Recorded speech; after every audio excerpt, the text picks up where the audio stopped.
Steph Curry had 2 points and it was driving me crazy. So I watched the game back to analyze what went wrong, so you don't have to. And that's because my name is Rotimi, I love basketball, I love to talk basketball, and I hope one day you can share that same love for basketball as I. This was the second game against the Grizzlies, and in the first game, Steph only had 7 points in the first half and finished the game with 13 points.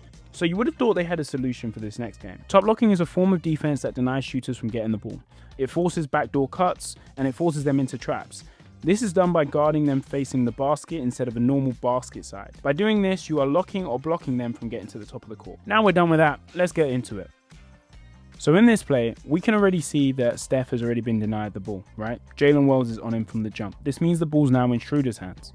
Now, Schroeder gets this ball, and you can see that Steph is already being top blocked again. That's because he's doing a great job. Wells is doing a great job staying attached.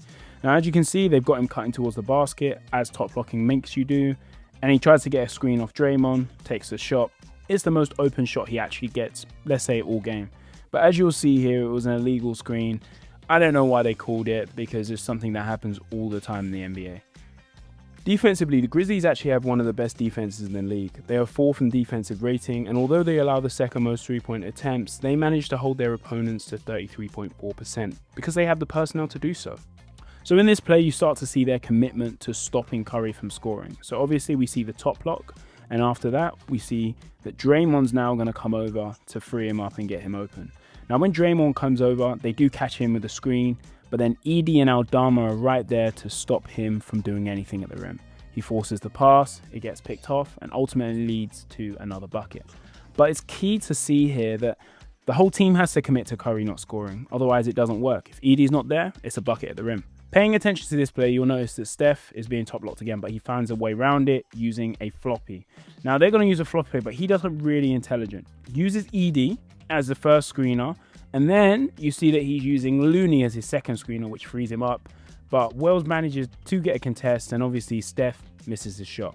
Upon first look, Jalen Wells looks like a normal rookie, but he picked up most of the assignment against Curry and did a great job. He shoots 39% from 3, but he actually holds his opponents to 32% from the 3-point line. So in this play, we see that Steph is actually bringing the ball up. Now, he manages to get the ghost screen from Draymond, but the real screen is coming from Looney that's actually going to get him to switch onto Edey.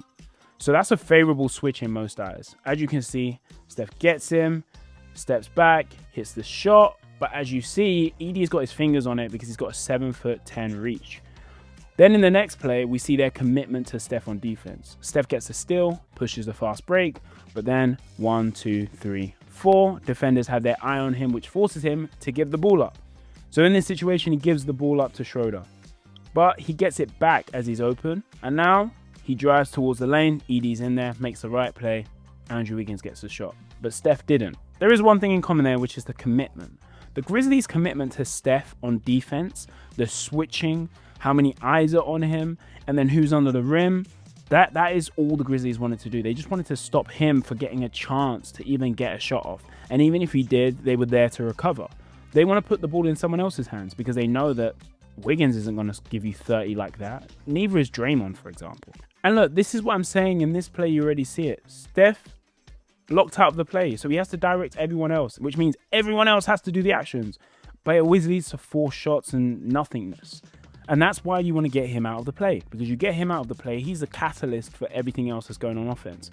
Without him, there is no engine. So one thing you'll notice is Jar's guarding him now, a slightly weaker defender. He's going to get an Iverson cut. Now he sees Jar look away for a split second, and that is bad defense because, boom, now we see that Steph is managed to get open, fires up the shot, misses. And that's where Jar got lucky. You have to stay committed and focused. Now, Draymond also goes out talking about discipline. Draymond wasn't disciplined enough not to get into foul trouble. He receives 3 fouls, obviously making Steph's job a lot harder. Rhythm is a real thing in the NBA. Once a player sees one shot go in, they believe they can make the next. But in this game, Steph hadn't made a shot yet. And that's why, in this play specifically, we see Steph get all the way to his normal spot in the corner, using a double step back and getting a screen and having a weaker defender like Jar on him. It's heavily contested, but he can't make it. And the reason he doesn't make it is because he hadn't made one previously, and all the shots he had taken before were all tough shots. So what made him think he could make this one? Because he's the greatest 3-point shooter of all time? Now pay close attention to this play over here because we see how Ja's team help him out on defense. So first we see that Steph is looking for a screen, but Edie's helping feed him out because he knows he's going to use him as a screener again. Steph pushes off Ja to cut to the wing, but Edie stays attached until Ja can recover, stopping an open shot. Next, you have Jaren Jackson Jr. that's going to deter the drive by not staying close to Carl Anderson. All of this is to help out the weaker defender and stop Steph because they understand he is one slippery guy, man. He's one slippery player. But if you stay attached, everyone stays dialed in, this man's not going to get shot off. There is this one play where you see Steph driving in. He gets his free throws on Scottie Pippen Jr. But you see that Brandon Clark and Aldama understood the assignment. They said, if he dies, he dies. And so he gets fouled there, gets to the line, makes his 2 shots. And that's where his 2 points came from. There's 7 seconds left on the clock and Steph gets the ball on the inbound. Now he's racing down the court, but as you can see, the defender said, "Nuh-uh." 1, 2, 3, 4. All eyes on him. So they block his shot. Get out of here.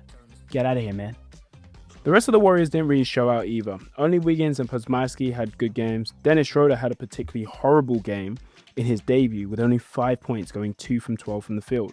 He had just been traded in to make Steph's life easier, but against the Grizzlies, he was doing the complete opposite. I honestly included this play to give praise to Jalen Wells because he did such a great job as a rookie guarding Steph Curry. They tried to run the same floppy. Steph uses Edie as the first screener again. Wells separates, goes under the screen of Looney just to lock Steph completely out of the play, blow up the whole action, force Steph into the corner, and now nothing happens because of him.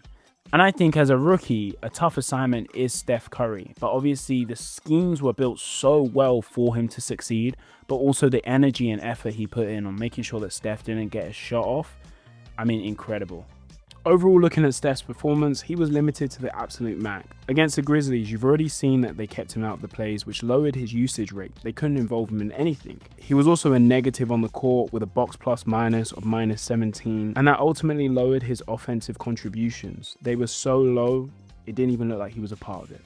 Now, these last 2 shots that he takes of the game are just shots that he normally would make. I mean, he gets an open one, quite deep, and then he gets another shot here, even more open, because they just somehow forgot about him this game.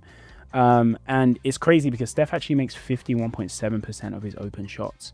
So for him to miss this, he was out of rhythm, he was out of whack, who knows what it was. But it was very obvious that this game, a lot of what was happening was the Grizzlies applying pressure, staying disciplined, staying focused only on Steph. The rest of it was going to sort itself out because they understood that the Warriors didn't have a plan without Steph. Steph, however superhuman his shot may be, he's not unstoppable. Much of this was not due to him though, but how well the Grizzlies played defense, along with their personnel that allows them to do it.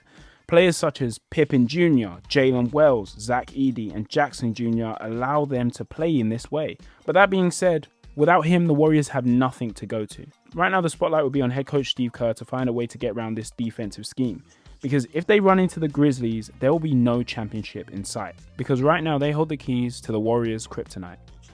Thank you very much for getting to the end of this video. This was a new thing for me, so if you liked it, please drop a like. If you want to see more of this content, subscribe, and also leave some comments down below on what you think they need to do in order to get better. But until next time.